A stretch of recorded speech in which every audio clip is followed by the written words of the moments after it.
শুনে রাখো জুয়ারিরা, তোমরা যারা জুয়া খেলে নিজেকে স্বাবলম্বী করতে চাও, জুয়া খেললে স্বাবলম্বী হবে না, আস্তাগফিরুল্লাহ বললে স্বাবলম্বী হবা।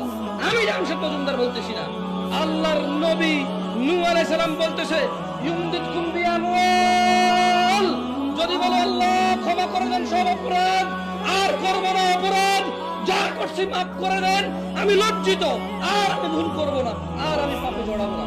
যদি মাফ চাও ভালো হয়ে যাও। নূহ আলাইহিস সালাম বলছে যে আল্লাহ বলছে যে ওয়ায়ুমদিদকুম বিআমওয়াল, তাহলে তোমাদের সম্পদ বৃদ্ধি করবে। জুয়া খেললে সম্পদ বাড়বে নাকি আস্তাগফিরুল্লাহ বললে? জুয়া খেললে সম্পদ বাড়বে কে বলে?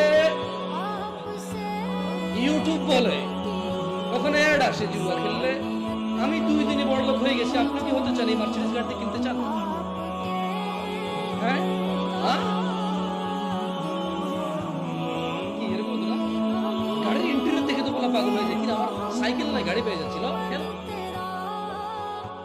আমি দেখেছি বেশিরভাগ দরিদ্র স্বাবলম্বী খুব বেশিটা মানুষ খেলে না, ওরা একটু নেশাগ্রস্ত আর নারী লিপাসু হয়, ওরা একটু জুয়া খেলে স্বাবলম্বী, আর বাকি অধিকাংশ মনে কিছু করি না।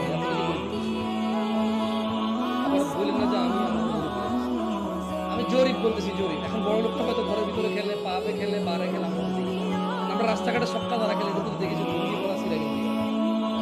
আমি কি করবো, ওটা তো দেখি না, আর আমি ওই সোসাইটিতে বিলং করি। তাইলে ইউটিউব বলে কি খেললে পয়সাওয়ালা হবে? আল্লাহ বলে কি করলে পয়সাওয়ালা হবে?